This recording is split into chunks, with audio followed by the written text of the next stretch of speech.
Bueno, buenas tardes a todos y a todas. Les damos la bienvenida a la Casa por la Identidad de las Abuelas de Plaza de Mayo. Mi nombre es Claudia Paulete, yo soy una de las nietas restituidas por las Abuelas de Plaza de Mayo, la nieta de la abuela Buscarita Roa.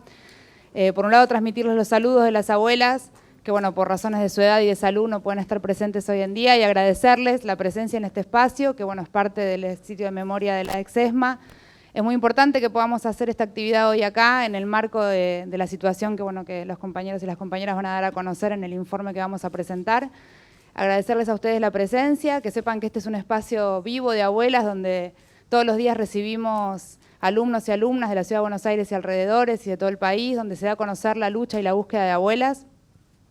Y bueno, y agradecer profundamente a las tres fundaciones, a la Friedrich Ebert, a la Henry Ball y a la Rosa Luxemburgo, que nos dieron su apoyo en todos los sentidos para poder lograr esto que se presenta hoy en día, en el marco de la conmemoración el 10 de diciembre del Día Internacional de los Derechos Humanos, pensando ya en marzo del 2026, en el 50 aniversario del inicio de la dictadura en la Argentina, y también enmarcándolo para hacer el vínculo con Alemania, que es un vínculo tan importante y tan significativo tanto para abuelas como para la Argentina, en los 80 años del juicio de Nuremberg a los jerarcas nazis. Creemos que son todas instancias en las que nos convocan a una reflexión que tiene que ser profunda y tiene que ser siempre de cara a lo que nos espera, no al futuro. Creo que necesitamos un poco mirar para atrás para poder seguir fortaleciéndonos entre todos, para seguir hacia adelante y seguir cuidando y protegiendo las conquistas y las herramientas que los organismos de derechos humanos han creado durante todo este tiempo y que la sociedad ha sostenido, ¿no? Como los consensos democráticos en los que se basa nuestra democracia de casi 42 años. Así que bueno, les agradezco mucho a todos. Los dejo con Ute de la Fundación Friedrich Ebert, que les va a también dirigir unas palabras para darles la bienvenida e introducir el trabajo que se ha realizado. Muchas gracias.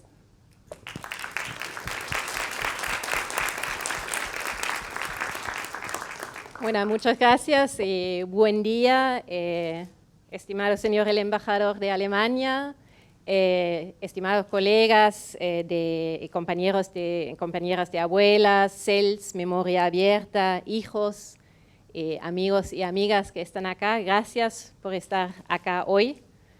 Sepan disculparme los papeles, que el castellano no es mi lengua materna. Pero para mí es un gran honor darles la bienvenida a esta actividad hoy, a la presentación del informe Bajo Asedio, las políticas de memoria, verdad y justicia ante la ofensiva revisionista. Y es, por supuesto, aún más significativo hacerlo acá en el ex-ESMA, un lugar emblemático de la historia de Argentina, pero también un espacio central de la política de memoria de la Argentina. Desde la Fundación Friedrich Ebert ha sido un gran honor apoyar a la elaboración de este informe y este evento hoy junto con nuestras fundaciones hermanas, la Heinrich Böll y la Rosa Luxemburg. Porque nosotros en Alemania sabemos que nuestra democracia alemana se construyó tras superar 2 dictaduras. De esta historia dolorosa hemos aprendido la importancia de la memoria y de la política de memoria. La importancia de iluminar el pasado con la luz de la verdad, de nombrar a los culpables y de nombrar a las víctimas, y de nombrar claramente los crímenes cometidos, así que tener viva la memoria de las luchas y de las resistencias. Porque una democracia viva no se puede construir sobre el negacionismo. Se construye desde la verdad, desde la memoria y desde la justicia, porque la memoria no es un ejercicio del pasado, es una herramienta viva que nos permite defender los derechos humanos hoy, en el presente y construir un futuro que sea más justo. Así, el Estado alemán ha asumido la defensa de la verdad, la construcción y el cuidado de la memoria y la búsqueda de la justicia como parte de la política pública, como tarea del Estado junto a otros actores de la sociedad. Y me alegro mucho que el embajador de la República Federal de Alemania nos acompaña hoy en este acto, subrayando este compromiso con su presencia. Muchas gracias, señor embajador. La política de memoria es responsabilidad de todos los gobiernos democráticos, sin importar su orientación política. Porque proteger la memoria es proteger la democracia y asumirla como política de Estado es reconocer que la verdad y justicia no pueden depender de coyunturas políticas, sino de un compromiso ético permanente. No pertenece a un partido ni a un sector, pertenece a toda la sociedad. En un contexto en el que el valor de la memoria histórica está siendo cuestionado y donde las narrativas revisionistas buscan relativizar o distorsionar lo ocurrido, la defensa de esas políticas se vuelve aún más esencial. Por eso quiero destacar especialmente el trabajo de las organizaciones que hoy presentan este informe, de las Abuelas de Plaza de Mayo, CELS, Hijos Capital y Memoria Abierta, porque es su lucha que ha permitido que la verdad salga a la luz, que miles de personas encuentren justicia y que la memoria colectiva de este país se fortalezca. Ese trabajo es un faro no solo para la Argentina, pero para la comunidad internacional también. En nombre de nuestras tres fundaciones, expreso nuestro profundo agradecimiento y reconocimiento por su compromiso, su perseverancia y su enorme contribución a esta construcción democrática. Gracias por recordarnos que la memoria es un derecho y una responsabilidad y que defenderla es un acto profundamente democrático. Que este espacio hoy y este informe nos inspiren a seguir trabajando juntos para que las políticas de memoria, verdad y justicia continúen vigentes, fuertes y protegidas. Una democracia que enfrenta su historia con honestidad es una democracia que se fortalece. Muchas gracias.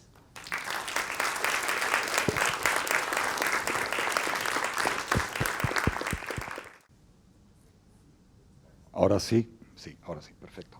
Bueno, muchas gracias a todas las presentes acá en la mesa, en la sala, a Uta especialmente por la introducción. Yo no quiero agregar mucho, como ya dijo Uta, sí quiero resaltar un aspecto que me parece importante, es que las políticas de memoria, verdad y justicia no, ahí va, que me alejé demasiado. Especialmente en Argentina han ayudado a construir políticas de Estado en materia de derechos humanos, además de todo el significado que han tenido con la mirada hacia atrás. Políticas de Estado en materia de derechos humanos basadas en responsabilidades hacia atrás y hacia el futuro también, hasta el momento por lo menos. Y esto también es algo que compartimos con las experiencias en Alemania, esta idea de juntar la responsabilidad hacia el pasado con la responsabilidad hacia el futuro en una política de Estado sobre memoria, verdad y justicia. Acá ahora, como en muchos otros países en la región, no solo en la región, sino también en Europa o en otras partes del mundo, estos consensos sobre políticas de memoria que son constitutivos para la construcción de un sistema democrático están siendo cuestionados por lo que yo llamo, ya podremos discutir sobre eso, negacionismos deliberados, negacionismos instrumentales a proyectos políticos determinados, los que vemos en muchos de los países de la región, y hablando de la región también en el norte del continente. Lo que pasa acá en Argentina me parece que hay una especificidad que va más allá de lo discursivo y ha llegado a afectar por una serie de decisiones políticas lo que es la estructura institucional, ¿no? Ha tenido un efecto bastante grave sobre la institucionalidad en las políticas de memoria, verdad y justicia que existieron, que se construyeron durante 4 décadas. Y esto, bueno, afecta, entre otras cosas, como decía Uta también, no solo este lugar donde estamos hoy, el lugar más amplio, ESMA, sino también a toda una serie de instancias y procesos sumamente importantes para esclarecer los hechos, para seguir esclareciendo los hechos pasados y seguir consiguiendo justicia, ¿no? Y de todo esto cuenta la publicación sobre la que vamos a hablar hoy, la que vamos a presentar, y en ese sentido tengo nuevamente el gusto de presentarles a ustedes más detenidamente Carolina Villera, coordinadora del equipo jurídico de Abuelas de Plaza de Mayo. Abuelas de Plaza de Mayo, yo no sé si hay que presentar la organización, pero bueno, me dicen que no, entonces me voy a... yo entiendo que todos sabemos quiénes son. Marcela Perelman, directora de investigación del Centro de Estudios Legales y Sociales, el CELS, que tampoco creo que haya que presentar. Charlie Pisoni, militante de Hijos Capital, Hijos Regional Capital, la Asociación de Hijos e Hijas, tampoco habrá que presentar, creo, en este contexto. Y Verónica Torres, directora ejecutiva de Memoria Abierta, idem, lo mismo. Entonces, yo diría que empecemos por, bueno, algunas preguntas, ¿no?, más generales quizás ahora para empezar.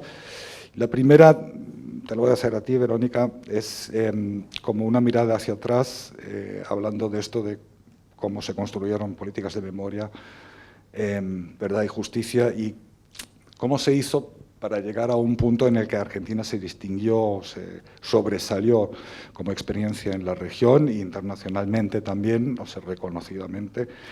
¿Cuál es, digamos, lo que es la principal característica de ese proceso que se dio aquí en Argentina, ¿no?, con vistas de las últimas décadas?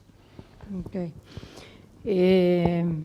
Yo diría que en realidad ya desde el periodo de resistencia a la dictadura, ¿no?, pero comienza un proceso que va a nutrir, digamos, luego ya en democracia, a partir de la restauración de la democracia en la Argentina, la posibilidad de la construcción de estas políticas. Y han sido, creo, el resultado de un esfuerzo colectivo de largo plazo. Fueron creadas y fueron sostenidas por gobiernos de diferentes partidos, de diferentes orientaciones ideológicas, por los tres poderes del Estado, por la Procuración como órgano extrapoder. Eso por un lado, digamos, pensando en que lo que se constituyó es un entramado institucional bastante complejo y transversal en términos políticos y en términos institucionales. Por otro lado, en el caso de Argentina particularmente, estas políticas históricamente se conformaron en un contexto de participación y de diálogo muy fuerte con las víctimas, con las organizaciones de derechos humanos y con la sociedad civil movilizada por estos temas. Esta participación resultó crucial en el caso de Argentina, tanto para el impulso y para la legitimación de estas políticas en diferentes coyunturas, además porque no es una construcción lineal, es una construcción que tuvo momentos, digamos, de avance consolidado más fuerte y más homogéneo, momentos en donde se pudo avanzar solamente en algunos aspectos y en otros se retrocedió, es decir, no es un proceso absolutamente lineal, pero sí es un proceso que ha ido avanzando a lo largo de los años y consolidándose, y esta participación, como decía, de la sociedad civil resultó fundamental para la demanda, para construir la demanda pública de estas políticas, para legitimarlas y también en muchos casos para gestionarlas también.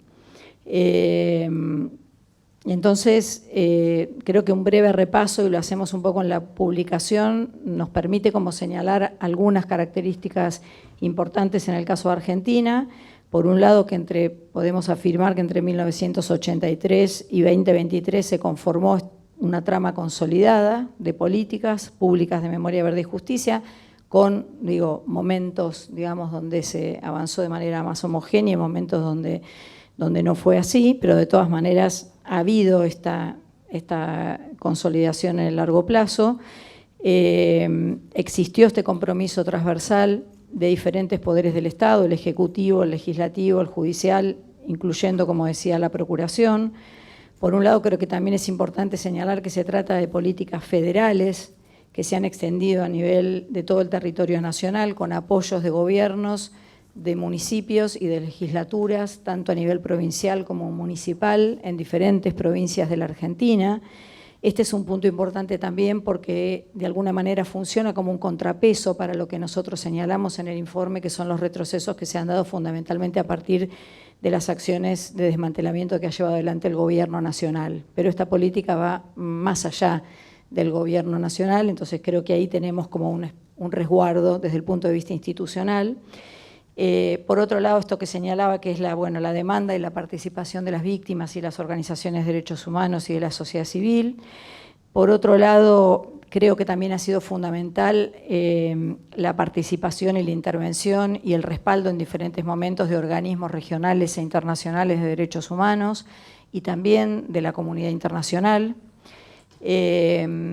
Y por último, diría que estas políticas han permitido a lo largo de todos estos años avanzar en la investigación y condena de los responsables de graves violaciones a derechos humanos, en la restitución de la identidad de niñas y niños apropiados durante la dictadura, en la identificación y restitución de restos de personas desaparecidas a sus familiares, en la reparación de las víctimas, en el hallazgo y la sistematización de información en archivos estatales, en la creación de sitios de memoria. Este es un poco también el repaso que hacemos en el informe, es decir, de qué manera cada una de estas políticas en las que se logró avanzar a nivel nacional, a nivel del Gobierno Nacional, han sido afectadas durante estos 2 años. Hablando de la afectación de los últimos 2 años, y pregunta para Marcela, ¿cómo caracterizarías lo que se viene haciendo como también una política de Estado nueva desde el gobierno actual en este cambio, ¿no? En este cambio fundamental en las políticas de memoria, verdad y justicia, si es que se pueden seguir llamando así? Y antes tuvimos un pequeño intercambio sobre si esto es negacionismo, deliberado o no, o si no es más bien lo que dicen ustedes en el informe, ofensiva revisionista. Quizá podrías también profundizar un poco sobre eso. Bueno, muchas gracias por la pregunta que nos permite retomar conversaciones que tuvimos. Voy a empezar por la cuestión de revisionismo y después agarro ofensiva revisionista, que es quizás un concepto ordenador del informe, ¿no? Creo que en Argentina nos sirve de decir revisionismo no porque es menos que negacionismo, no porque es una fórmula light de negacionismo, sino porque muestra algunas especificidades, algunas hibrideces que tiene el funcionamiento del discurso defensivo de la dictadura, defensivo y ofensivo, como vamos a ver, ¿no? Revisionista porque nos permite matizarlo, ¿no? Tiene elementos de negacionismo, hay hechos que no se reconocen, hay responsabilidades que no se reconocen, hay una dimensión de relativismo, que es de reconocimiento de determinados crímenes, de determinada sistematicidad, pero siempre retaseando algunas de las prácticas o algunas de las cantidades o masividad de esas prácticas o algunas de las responsabilidades. Y finalmente, en esta combinación tiene una forma de justificacionismo, que es que en la medida en la que se reconoce un número inmenso de desapariciones, y no se discute ese número de base, por ejemplo, que es el de la CONADEP, lo que avanza sobre ese reconocimiento es una forma de justificación. Entonces, este uso que hacemos de revisionismo no es menos grave que un negacionismo. Es una forma, en todo caso, muy específica de caracterizar, de defender lo que fue el terrorismo de Estado, y que en la medida en la que tiene una dimensión de justificación, derrama también sobre las consideraciones sobre la violencia en el presente. En la medida en la que la matriz principal de justificación de esas violencias es identificar que hubo terrorismo interno en el país, cuando en el presente se señala que hay grupos terroristas, entonces, bueno, esa justificación no es solamente una discusión histórica, sino una matriz de discusión política para el presente. Bueno, eso sobre el conjunto alrededor del negacionismo y el revisionismo.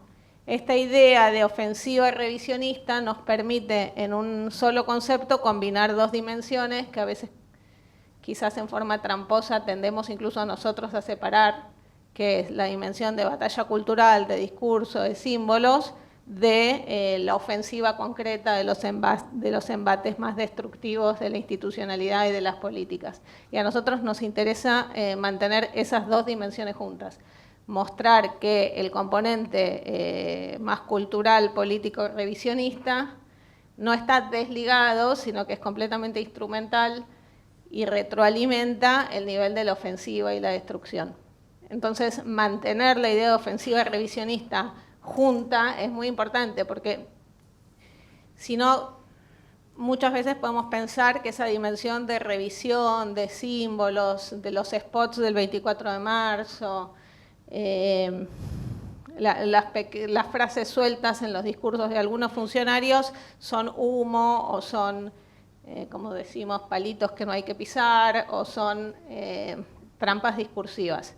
Pero lo que hemos visto a lo largo de estos años, o sea, lo hemos visto a lo largo de la democracia, pero lo que vimos concretamente y agudamente en los años de este gobierno es que esa estrategia discursiva, simbólica, cultural, fue abriendo paso a las condiciones de posibilidad para los embates destructivos de las políticas de memoria, verdad y justicia. Ahora podemos ver algunos ejemplos concretos en los que el discurso, el desgaste, la estigmatización generaron el terreno para esa destrucción y también la debilitación, el debilitamiento incluso la destrucción de esas áreas de gobierno también facilitaron la profundización y la aceleración de ese discurso.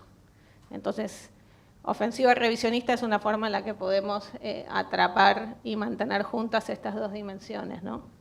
En el nivel de esa batalla cultural, como la llaman, del revisionismo o justificacionismo, están estas formas de minimizar el terrorismo de Estado, de estigmatizar a las víctimas y al movimiento de derechos humanos, a los referentes de derechos humanos, el elogio y la reivindicación de los indultos, ya en forma directa.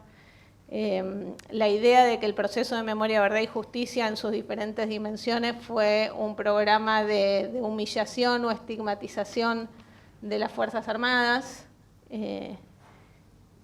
discurso que fue luego la base sobre la cual se definió el nombramiento del nuevo ministro de Defensa, ¿no? Como si fuera una reparación, una compensación sobre esa humillación que ya se había instalado discursivamente. Ese es un caso, por ejemplo, en el que se pararon sobre su propio discurso para justificar una medida que no es solo simbólica, esa es otra discusión que existe, ¿no? Nombrar como ministro de Defensa al jefe del Ejército no es una medida solo simbólica, es sentar en la mesa de gabinete al jefe de la corporación militar en este momento, no es simplemente alguien que tuvo un pasado militar, es el jefe de esa corporación. Y eso, bueno, no estuvo desligado de ese discurso anterior. Implica también este paradigma de memoria completa, ¿no? Que nosotros lo conocemos como en la historia que contó Vero desde el inicio de los tiempos, pero que en este momento se encarna, se potencia y se encarna en algunas medidas específicas. Sabemos, bueno, no es para esta audiencia que lo tengo que explicar, ¿no? Pero que esta idea de memoria completa no busca completar la verdad, cosa que sería, por supuesto, imposible, pero no busca en todo caso más verdad, sino menos, no busca complementar una mirada, sino revertirla, reemplazarla. Nunca va acompañado de un compromiso de políticas públicas para establecer realmente dónde están los desaparecidos. O sea, el argumento, la discusión por el número está siempre al servicio, ¿no? de otros argumentos, no de fortalecer las políticas por conocer la verdad. Bueno, tiene también esta forma de abrir la puerta a la destrucción de las políticas públicas, que es decir, que las políticas públicas de memoria son doctrinarias, son parciales, son corruptas. Y con ello los trabajadores y los referentes que acompañan y sostienen esas políticas públicas, ¿no? Finalmente, también en ese nivel discursivo hay una reivindicación del programa económico de la dictadura, también una dimensión con continuidades en el presente y, bueno, lo que decía antes respecto de la violencia estatal. esto hace síntesis con esa dimensión ofensiva de embate concreto, destructivo, que quizás mis compañeros de panel van a detallar más, pero que tiene que ver con formas de degradación, de desmantelamiento, de destrucción de las políticas que Vero contó cómo fue su historia, ¿no? De destrucción de capacidades institucionales, de funciones estatales, de equipos, de programas. Es también una destrucción de la memoria estatal, de la política de memoria. Se vacía no solo, digamos, las políticas directamente de memoria, sino aquellos equipos, aquellos archivos, aquellos profesionales que guardan la memoria de cómo se hizo el proceso de memoria, verdad y justicia. Ahí hay un costo adicional muy grande para lo que había sido construido. Y esta ofensiva se hace en parte con el argumento y la racionalidad económica del ajuste que atraviesa gran parte del Estado. Como todos sabemos, no todas las partes del Estado se les aplica motosierra, a otras todo lo contrario, a las más represivas todo lo contrario, pero junto con esta lógica de ajuste económico hay lo que en el informe se llama motosierra ideológica, ¿no? Y ahí de nuevo aparece esta retroalimentación entre discurso y embate, porque en esa motosierra ideológica lo que hay es la destrucción de programas públicos con el andamiaje discursivo de la batalla cultural, ¿no? Esto que decíamos antes de cómo caracterizan las políticas públicas de corruptas, sesgadas, etc. Y entonces ahí, al cerrar esos programas, como ocurrió con el equipo de relevamiento de archivos del Ministerio de Defensa, pero solo un ejemplo, se acelera el discurso, ¿no? De que eran infiltrados, de que no eran profesionales, y en este clima de discurso y de embate destructivo, bueno, se van vaciando las políticas de apoyo a los juicios, las políticas para la búsqueda de niños y niñas apropiadas, el descuido de los sitios de memoria, de sus equipos, de sus archivos, de sus agendas de actividades, de su conexión con la sociedad. Entonces, me parece que es un caso que nos sirve de alerta para una característica que tiene el discurso político en general, no solamente en este tema. En este momento, que es como que tiene una ambigüedad donde a veces no se entiende si es del todo en serio o no, si es para los memes, si es para las redes, si hay que tomarlo muy en serio. Tiene un tono de ambigüedad que lo que podemos ir viendo en el análisis sostenido a través de estos años es que es una ambigüedad estratégica, que con esa ambigüedad van avanzando y finalmente se va abriendo el camino para esa destrucción de las políticas públicas. Gracias. Sí, es un poco un fenómeno que también se ve en otros contextos, ¿no? El trial and error del lado de ellos, ¿no? Estados Unidos o también en Europa en algunos contextos políticos, ¿no? Pero para cambiar un poco el eje y hacer una entrada a ejemplos concretos en tres políticas públicas, las más emblemáticas, donde dirían ustedes que se ven, digamos, más claramente estos giros desde vuestra perspectiva, ¿no? O sea, haciendo, Charlie, un balance del proceso de justicia en Argentina, 40 años después, del juicio de las juntas, como referencia en la región también, ¿no? O a nivel global inclusive, diría yo. ¿Dónde estamos ahora? Y ¿cuál es qué lectura haces de lo que es la posición del Poder Ejecutivo en este contexto ahora, a los 2 años de haber tomado el poder? Bueno, primero buenas tardes a todos, todas, todes. Guten Tag también, y muchas gracias a todas las fundaciones que hicieron posible este Guten Morgen, en realidad es, ¿no? Claro. Hicieron... Ok, bien, listo. Depende de qué hora tomemos, si la argentina o la alemana. Bueno, la verdad es que estamos viviendo un momento impensado en la Argentina porque habíamos llegado a un momento impensado en la Argentina. Y el momento impensado es haber logrado las utopías que siempre pensábamos que eran imposibles y fueron posibles, ¿no? Porque ustedes piensen que lo que diferencia a la Argentina de otros procesos principalmente es haber tenido mujeres aguerridas que se organizaron y siguieron adelante a pesar de todos los embates que sufrieron. Desaparecieron a sus hijos, a sus nietos, desaparecieron a sus compañeras, como pasó con las madres fundadoras, y siguieron adelante, en estado de sitio, que se prohibía la reunión, ¿no? Entonces, eso sin duda es una marca de la Argentina, ese espíritu aguerrido, criollo, gaucho, con la mezcla del europeo y demás, que hizo que, llegada la democracia, durante el gobierno de Alfonsín, se pudiera avanzar en muchos de los pedidos de los organismos de derechos humanos, que se cumplen hoy justamente este año, 40 años del juicio de las juntas, así como se cumplen 80 del Nuremberg. Eso fue un hito histórico. Pero ¿qué pasó? La fragilidad democrática de Argentina, como de los países del Cono Sur y de Latinoamérica, hizo que los levantamientos militares hicieran que la política claudicara ante el poder militar y nuevamente, los asesinos en las calles después de las distintas leyes de impunidad que se dictaron. ¿Qué pasa después? Bueno, hay una continuidad de ese movimiento de derechos humanos en insistencia, en buscar ideas para sortear esos caminos que nos querían imponer.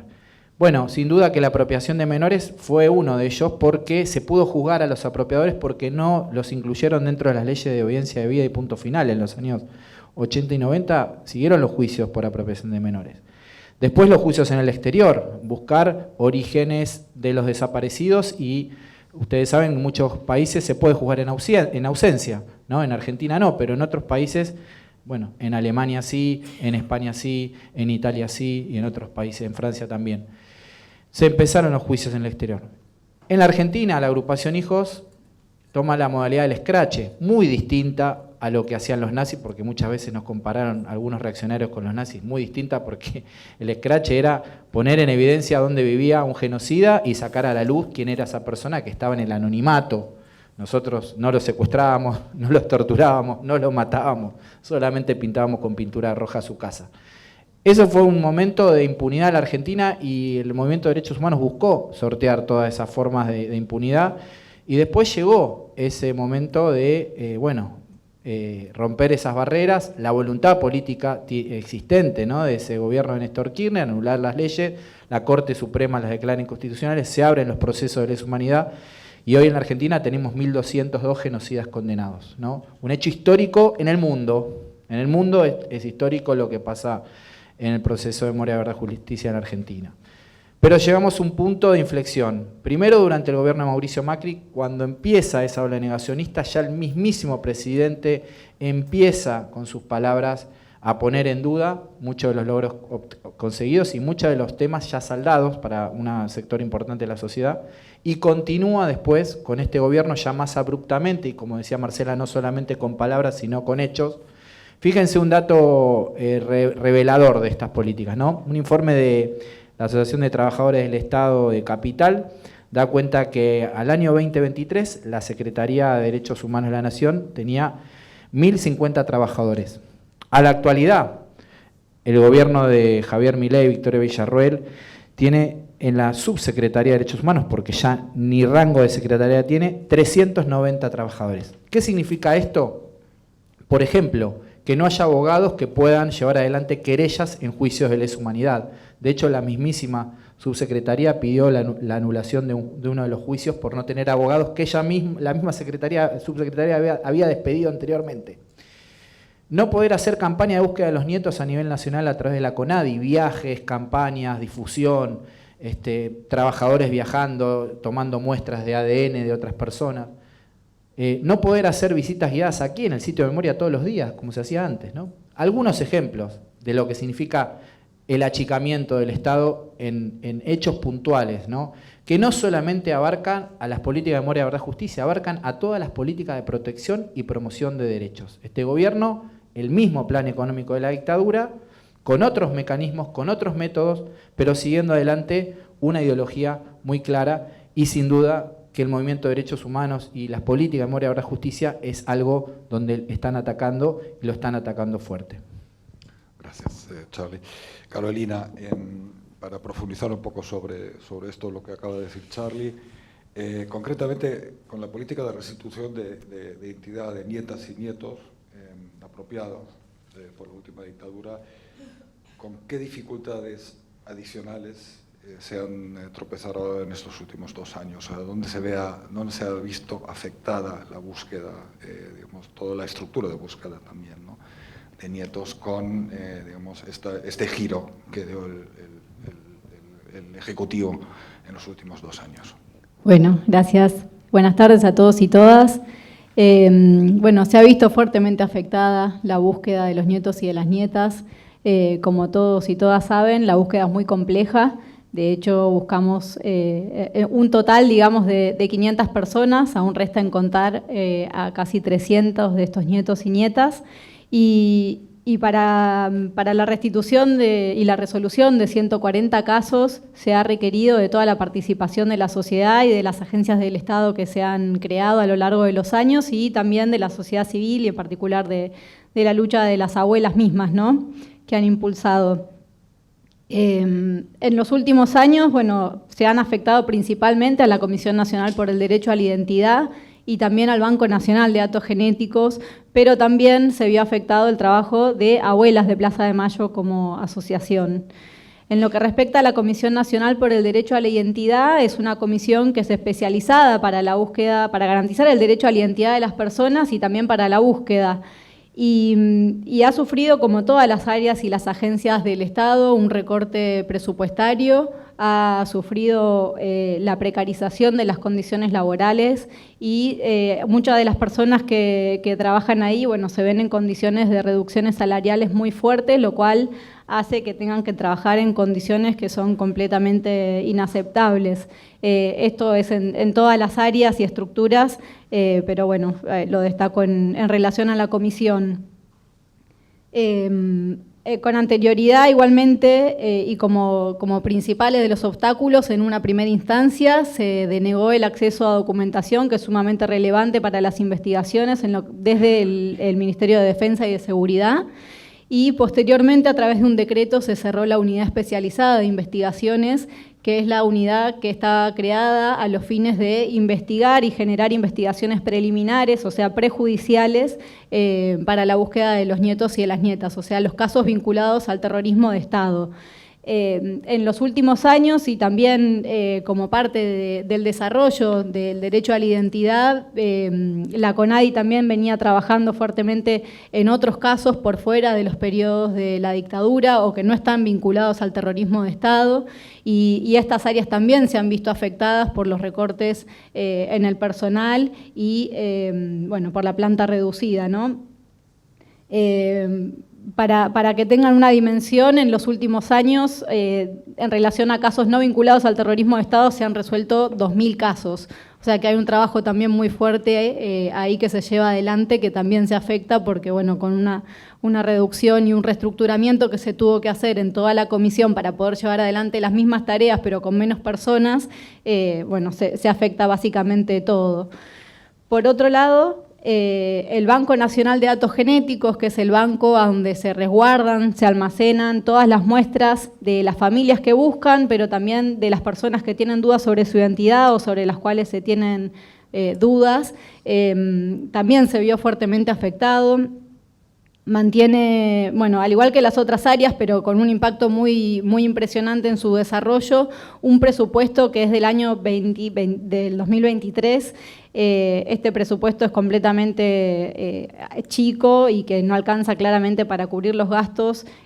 Algunas de las tareas que se tienen que llevar adelante, bueno, tienen que ver con justamente los viajes a los distintos lugares del país. El plan sistemático de apropiaciones incluyó la práctica sistemática a lo largo y ancho del país, incluso, bueno, hay apropiaciones que están vinculadas al Plan Cóndor, entonces estamos hablando de casos que no solamente se requieren en la Argentina, sino en el exterior.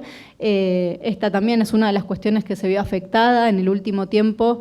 Se han limitado los análisis para las personas que se presentan de forma voluntaria a conocer su identidad en el exterior. Esto es algo que se hacía con la colaboración de Cancillería y estamos advirtiendo que hay impedimentos para poder realizar estos análisis.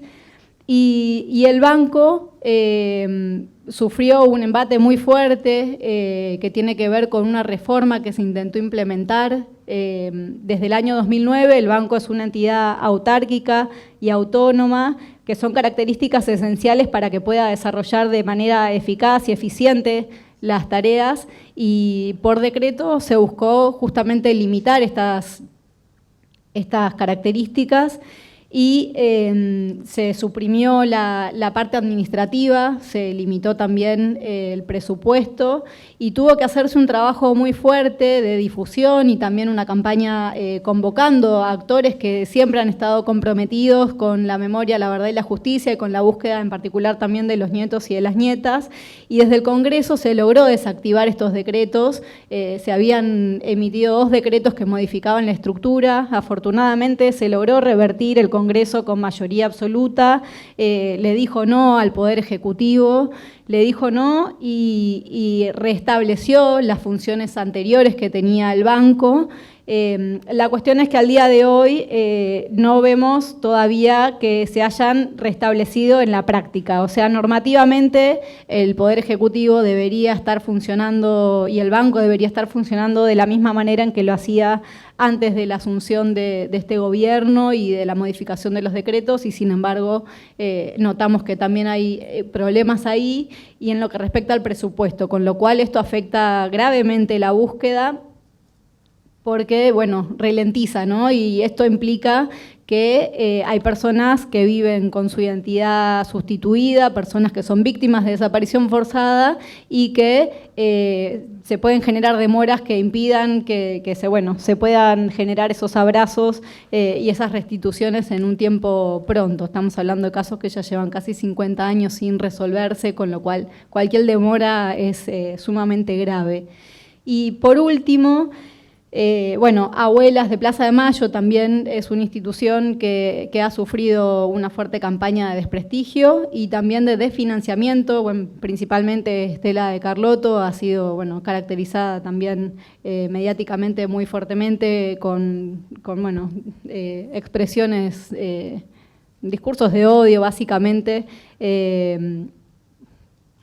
desde antes, ¿no?, de la asunción del gobierno, o sea, funcionarios y funcionarias que desde antes ya venían atacándola, y con el desfinanciamiento total de la institución, lo cual también afecta la capacidad de búsqueda, pero afortunadamente acá hay que destacar que como a lo largo de todo el proceso, la búsqueda no es algo que se hace de manera solitaria, sino de manera colectiva, y acá destacamos la colaboración de los sindicatos, de los municipios, de los gobiernos provinciales, universidades y tantas otras personas y organizaciones e instituciones que colaboran en la búsqueda y que permiten que se pueda llevar adelante a pesar de lo que trata el gobierno nacional, que es básicamente generar también impunidad, ¿no? Porque que no se restituyan identidades significa que no se conozca a los responsables de estas apropiaciones, con lo cual, estas son parte de las repercusiones que tienen las regresiones que se están adoptando en materia de memoria, verdad y justicia. Gracias, Carolina. El último, aspecto como para destacar y analizar un poco qué pasó en los últimos 2 años y cómo afectó lo que es el giro de la política actual, son lo que son los lugares de memoria, la ESMA, pero muchos otros también, ¿no?, que se estuvieron abriendo, recuperando.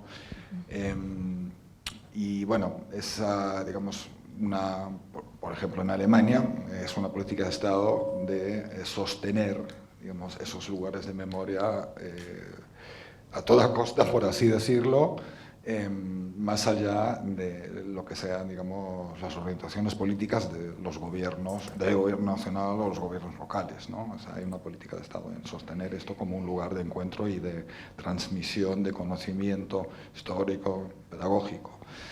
Esto cómo ha cambiado la realidad de los espacios de memoria acá en los últimos 2 años con este gobierno, y se ha notado ya algún efecto en esto de transmitir las experiencias de conocimiento a nuevas generaciones. Es decir, sigue habiendo el interés que había antes, que ahora no se puede atender, y qué estrategia también, bueno, es una pregunta que se sale del libreto, pero bueno, ¿qué estrategia también se puede pensar con cara al futuro, ¿no? O sea, teniendo en cuenta la precariedad a la que nos obliga, bueno, el gobierno en este contexto, para, bueno, recuperar un poco la iniciativa en esto de no hacer perder la experiencia y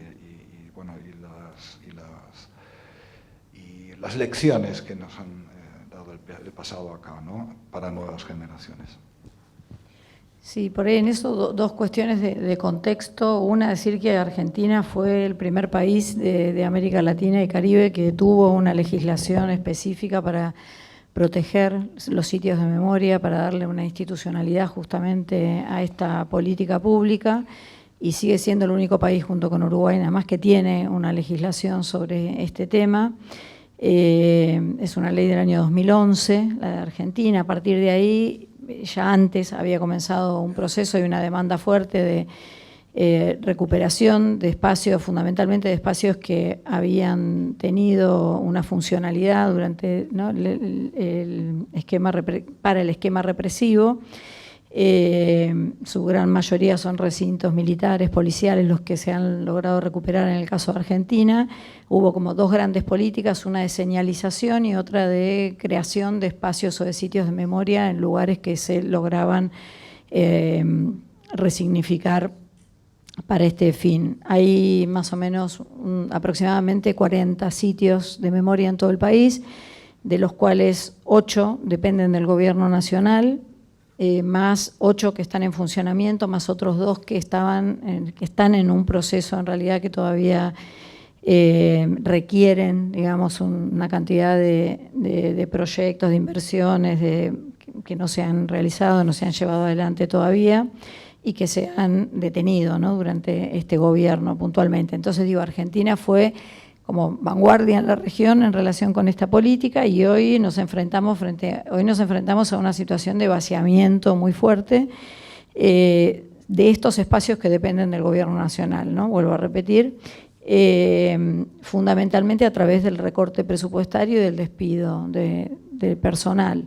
Charlie decía recién, por ejemplo, el hecho de que tuvieron que reducirse los días de visita guiada aquí en el sitio de memoria, en el Museo de Sitio de la Exesma, por ejemplo. Esto ha pasado en varios de los sitios que se han quedado sin personal para poder sostener este trabajo, que es fundamental en los sitios, que es justamente esta tarea, digamos, de transmisión. Se han quedado también sin financiamiento para tener un adecuado mantenimiento físico de los espacios, para las tareas de trabajo arqueológico, en el caso de varios sitios que tienen un trabajo arqueológico por delante todavía. Creo que también esta dimensión que señalaba Marcela en relación a esta ofensiva revisionista del gobierno tiene impactos indirectos también en estos sitios, porque seguramente tiene algún efecto en relación a cómo se visitan, para qué se visitan, quiénes los visitan, y creo que también tiene un efecto de desincentivo muy fuerte en relación a algo que sostuvo mucho la visita a estos espacios, que fue el sistema educativo, ¿no? Creo que ahí también, en términos de los directores, de los profesores, de los maestros, ¿no?, todo estar inmersos en este clima político de ofensiva revisionista, creo que también tiene como un efecto, digamos, muy directo sobre, bueno, qué pasa con estos espacios, ¿no? Y bueno, como nosotros señalamos en el informe, cómo cada uno de los sitios, por ahí no lo voy a decir ahora, se puede leer en el informe, fue afectado. De estos 8 que dependen del gobierno nacional, más Campo de Mayo y Vesubio, que son 2 sitios que están en provincia de Buenos Aires, que dependen también del gobierno nacional. También el sitio de Alfaro, en Mar del Plata, depende del gobierno nacional. Hay un sitio de memoria de Corrientes, uno de Tucumán, también dependen del gobierno nacional. Algunos de estos han tenido alguna capacidad de readecuar estrategias, por lo que vos preguntabas, y, por ejemplo, conseguir apoyos de gobiernos provinciales y sostenerse a partir de esos apoyos o apoyos de universidades nacionales, de acuerdo al lugar, digamos, donde están. Creo que otra cuestión fundamental en el caso de los sitios, que la señalábamos al principio en relación al conjunto de las políticas de memoria, es que la mayoría tienen mesas de sobrevivientes, de personas que son las que han estado empujando la creación de estos sitios y que siguen siendo fundamentales para el sostenimiento de las actividades en estos sitios, que siguen estando presentes, que siguen movilizando, digamos, y generando actividades y generando demanda para estos espacios. Y eso ha sido también una estrategia fundamental durante este tiempo, que esos espacios se han sostenido y que no dependen necesariamente de que el gobierno nacional los estimule o los apoye. Eso ya venía funcionando de manera autónoma. Entonces, creo que esa autonomía organizativa que sostiene estos espacios también es fundamental como estrategia en un contexto como este. Creo que el gobierno, como parte de esta ofensiva negacionista, ha emprendido en relación con los sitios, también lo ha hecho, por ejemplo, con las políticas reparatorias, como en el marco de esta ofensiva, por ejemplo, el desarrollo al mismo tiempo, ¿no?, de estrategias de auditoría, de denuncia, de descalificación, todo al mismo tiempo, todo en una especie de shock, ¿no?, de deslegitimación muy fuerte, sin aclaraciones posteriores, creo que todo esto que tiende, además del desfinanciamiento, además del vaciamiento en términos de personal, tiende como a debilitar mucho el funcionamiento de estos espacios. Creo que ahí es fundamental como la movilización social, ¿no? Para nosotros estas políticas, creo que eso lo señala, estaba un poco implícito en lo que dije al principio, no las reivindicamos solamente como institucionalidad, sí, claramente fue un objetivo generar institucionalidad en esta materia y eso ha permitido avanzar en muchos sentidos, pero las reivindicamos también y fundamentalmente como una lucha social. Entonces, creo que esa dimensión de sostenimiento de la política pública en el frente social es lo que ahora nos puede permitir también sostener estos espacios, por ejemplo.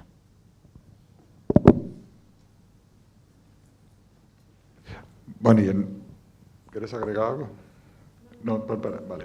No, para profundizar esto, o sea, como volver a lo que es el frente social, ¿no? Frente a una embestida contra una institucionalidad que se consiguió y que ahora está siendo, apretada por los recortes. Pensando en ese tiempo atrás, también lo que es el contexto internacional, los organismos internacionales, la solidaridad internacional, las estructuras internacionales de apoyo han tenido un rol súper importante, ¿no?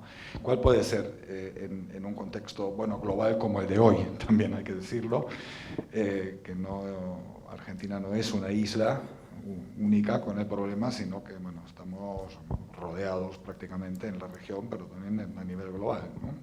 de estas tendencias. ¿Cuál podría llegar a ser el valor que tiene esto y por dónde habría que ir, ¿no? O sea, por un lado en lo judicial, organismos internacionales, la CIT, etcétera, pero por otro lado también lo que es el apoyo, digamos, de la comunidad internacional a nivel de sociedad civil, pero también de otros estados, de otras instituciones, pensando en la Unión Europea también, por ejemplo, a nivel gubernamental, ¿no? Ahí también quizás hay algunos mensajes a transmitir.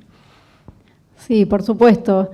Nuestra historia nos enseña muchísimo, ¿no? Estuvimos repasando un poco el recorrido de lo que es la historia argentina y de cómo llegamos a ser un país que es un faro mundial, que esperamos que lo siga siendo.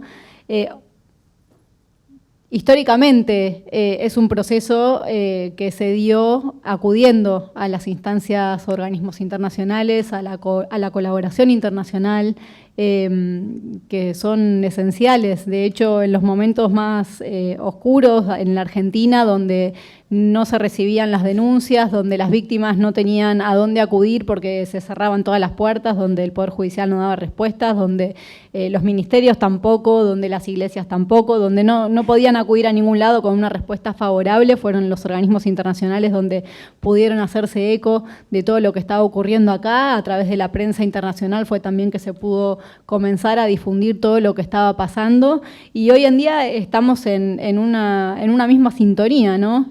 Acá en la Argentina seguimos sosteniendo que esas cuestiones son sumamente necesarias, esta instancia encima de trabajo y de colaboración conjunta con otros países para nosotros es fundamental.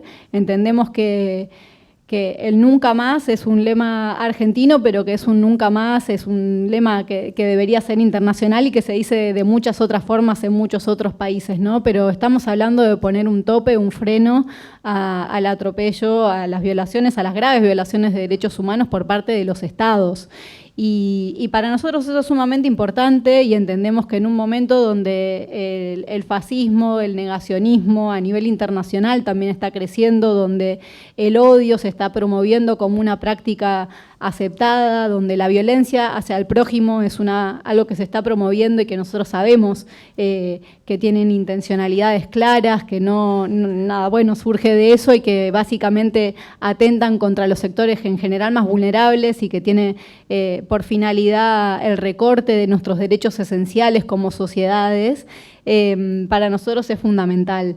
Y desde el principio nosotros, como nunca se ha dejado, en realidad hemos acudido a las instancias internacionales e incluso a las nacionales, porque los reclamos son siempre de memoria, verdad y justicia. Esto es algo que lo sostenemos y es algo sobre lo que nos apoyamos también. Entonces, en esta búsqueda nosotros estamos acá visibilizando, dando a conocer la verdad de lo que está ocurriendo en la Argentina, y estamos buscando también el apoyo judicial, que de hecho ha tenido bastantes intervenciones, incluso si consideramos el tan corto plazo, ¿no?, en el cual nos encontramos frente a todas estas regresiones, y el Poder Judicial ha dado respuesta. De hecho, se ha logrado frenar la mudanza y destrucción de archivos de la Armada, se ha logrado preservar los archivos y la documentación de la CONADI, se ha logrado también que se expida a la Cámara Federal de Casación Penal, el coordinador de derechos humanos, en relación a la importancia y el deber también de los tribunales orales y federales para la preservación de los sitios de memoria y de los archivos que preservan justamente por el valor invaluable que tienen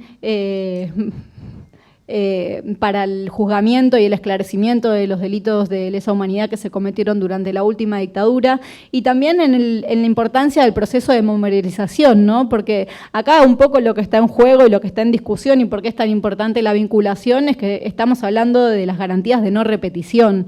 Básicamente, cuando se ataca, se busca destruir lo que pasó, se busca ocultar lo que pasó, y cuando se busca básicamente poner en duda, lo que se está haciendo es generando bases que tienen riesgos muy graves, que son básicamente esto, que se repita lo que ocurrió a pesar de todo lo que se ha avanzado. Y acá, o sea, es importante también destacar que la comunidad internacional ha tenido una respuesta inmediata a los reclamos, a las acciones que se han impulsado desde los organismos y también en relación a las víctimas, y han recordado al Estado argentino las obligaciones, ¿no? Estas obligaciones no se asumen en relación a un gobierno o un periodo concreto, sino que son obligaciones que asumen los estados porque son un límite al poder del Estado. Entonces, no debería ser necesario recordar, y aún así hemos en este poco plazo obtenido muchos pronunciamientos que han recordado al Estado, por ejemplo, que los procesos de memoria u otros procesos institucionales no pueden negar o intentar restar entidad a las violaciones y crímenes cometidos que fueron contestados por comisiones de la verdad o por procedimientos judiciales. También se ha puesto un límite al expresar la preocupación por la revictimización de las víctimas que surge del negacionismo y de la puesta en duda de la cifra de víctimas. Acá igual es como muy paradójico, ¿no? Porque ¿cuántas víctimas son suficientes para que sea grave? O sea, estamos hablando de un plan sistemático de represión llevado a cabo con el Estado, con el aparato estatal. También el representante regional para América del Sur de la Oficina de Altos Comisionados de las Naciones Unidas ha recordado que una crisis económica no debería significar la limitación de recursos humanos y financieros hacia ciertas áreas de crucial importancia para los procesos de justicia transicional y reconciliación. Esto es importante también porque es uno de los argumentos que inicialmente parecían inocentes o ser un justificativo, pero lo que vemos en realidad es que, bueno, fue uno de los argumentos más que utilizaron, ¿no? Pero el objetivo final, por lo que vemos, es el desmantelamiento de todas estas prácticas y, como decía Marcela, acá no se busca completar, sino básicamente negar, ¿no? lo que ocurrió, porque no vemos tampoco que se sostengan el resto de las políticas. Y bueno, la comunidad internacional fue bastante contundente. Nosotros hacemos un repaso en el informe de algunos de los principales señalamientos que se han hecho al gobierno y entendemos que hoy en día también es la salida que vamos a encontrar, que si bien puede que no sea inmediata, es necesaria y que bueno, los resultados los vamos a ver con el tiempo, ¿no? Para nosotros es muy importante que se siga colaborando, es saber que bueno, muchas de las soluciones también pueden ser encontradas a través de la colaboración. De hecho, estas obligaciones no son solamente para el poder del gobierno nacional, sino también para todos los estratos y todos los poderes, con lo cual para nosotros es importante que se refuercen las medidas que ya se vienen llevando adelante. Es algo que hemos visto que se ha fortalecido en el último tiempo. Entendemos que es momento de seguir fortaleciendo esas instancias, esos momentos y también, bueno, a través de la colaboración internacional, porque por lo que vemos esto tampoco es algo aislado en la Argentina, sino que estamos en un momento de mucha restricción de derechos en general a nivel regional, pero a nivel mundial. Entonces es un momento en el cual podemos apoyarnos y fortalecernos entre países, como se ha hecho también históricamente, ¿no? Hay mucha solidaridad internacional que es fundamental para poder sobreponerse a estos momentos y entendiendo también que lo que ocurre en Argentina es algo que también puede servir para otras experiencias, para bien y para mal, pero lo digo en el sentido de que así como nosotros aprendemos de lo que ocurre en otros países, en Alemania en especial, bueno, puede servir de experiencia para fortalecer y para que, bueno, tengamos un aprendizaje que nos ayude a salir y sobreponer lo que está ocurriendo acá en la Argentina. Sí, yo creo que el último punto me parece súper interesante, porque yo creo que es la velocidad con la que está pasando todo esto aquí en Argentina, ¿no? O sea, ese desmantelamiento digamos, de estructuras físicas, de políticas, digamos, de discursos, de legitimaciones, es algo que nos debería llamar la atención en Alemania y en Europa en general también, ¿no? Porque se nos avecina una cosa bastante oscura y gorda también allá. Y yo creo que nosotros allá no estamos lo suficientemente preparados, todavía lo digo con toda la autocrítica posible, y yo creo que vale la pena mirar a Argentina, ¿no? Porque o sea, me sigue sorprendiendo de cómo en 2 años se ha podido, digamos, lograr revertir, ¿no? O sea, esa experiencia, no sé si exitosamente al 100%, pero sí revertirla de una forma que causó mucho daño ya, ¿no? Y en ese sentido sí, para no terminar tan mal, o sea, una cosa es rescatar 2 cosas, que es, digamos, la capacidad de poder apoyarse en el Poder Judicial con una cierta racionalidad jurídica, judicial, en parar ciertas cosas y en las estructuras, digamos, internacionales, ¿no? Las estructuras de gobernanza jurídica internacionales, que es un proyecto de defensa compartido también que tenemos aquí, desde la sociedad civil en Argentina, en la región y en Europa. Yo creo que quedan pocos las regiones que saben valorar lo que son esas estructuras de gobernanza, ¿no? Y de garantías de derechos, ¿no? Y de imponer reglas que valen para todos. Entonces, son dos puntos que yo creo que es importante rescatar acá de lo que escuchamos y de lo que analizaron en la publicación. Entonces, ¿cómo vamos a seguir? Si alguien quiere hacer un comentario, ¿cómo quieren cerrar? Hacer un cierre. Perdón, no, para decir con algo agradable, ¿no? Que a pesar de todo esto hubieron 3 restituciones En el último tiempo celebramos 3 restituciones que también dan cuenta de la importancia, ¿no?, de sostener estos espacios, que creo que no hace falta por ahí decirlo, que son sumamente importantes todas las instancias para el desarrollo y el sostenimiento, pero bueno, que demuestran que los resultados se siguen viendo, entonces son sumamente importantes. Sí, para cerrar nuestra presentación hicimos como un esfuerzo por identificar 5 aspectos de nuestra fuerza, digamos, no por imprimir un optimismo banal en un momento de tanta oscuridad, pero sí para concientizar que hay fuerzas que tenemos y potencias que tenemos, ¿no? Por un lado, que debemos tener presente que la memoria no es la memoria estatal y que los embates a las políticas de memoria son graves, pero que no debemos confundirlos con la renuncia a nuestra memoria social. Si ellos piensan que esos embates y confunden la memoria estatal y la política de memoria con lo que es la memoria y la historia de un pueblo, de una sociedad, nos subestiman. Eso me parece que es importante tenerlo presente. Por otro lado, una apuesta institucional tenemos, como ustedes decían, puesta, ¿no?, en el Poder Judicial. Hay decisiones cruciales que están por venir, en las que tenemos puesta mucha expectativa. También hay un rol del Poder Legislativo y de las instancias del derecho internacional que mencionábamos recién.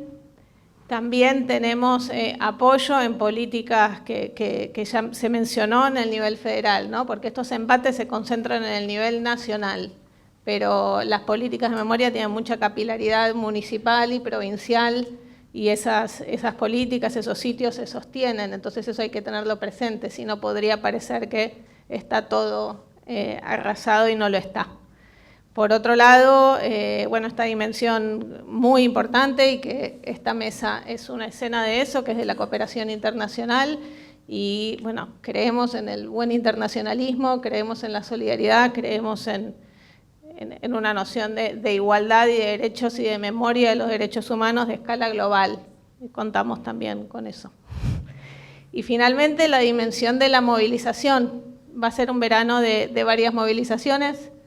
Esta semana ya son así, y es una temporada de movilizaciones que nos llevan a una cita muy importante que tenemos el 24 de marzo, cuando se cumplan 50 años del golpe de Estado. Entonces, ahí tenemos una invitación, una propuesta de que abran las conversaciones sobre los 50 años en los espacios en los que están, en las escuelas, en los trabajos, en las casas, o sea, que generemos conversaciones sobre la importancia de este aniversario, que tengamos una marcha inmensa, una marcha que construya nuevas memorias, o sea, que recordemos la marcha de los 50 años como recordamos tal vez la del 96, algunas marchas que fueron especialmente distintivas, que nos movilicemos y hagamos cosas creativas para construir esa marcha. Así que bueno, nos vemos en las calles, pero finalmente después del verano nos vemos el 24 de marzo en la plaza.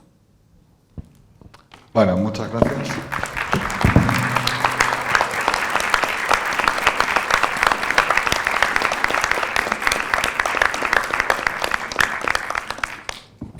No, nada, ese fue el cierre. Nos vemos el 24 en la calle.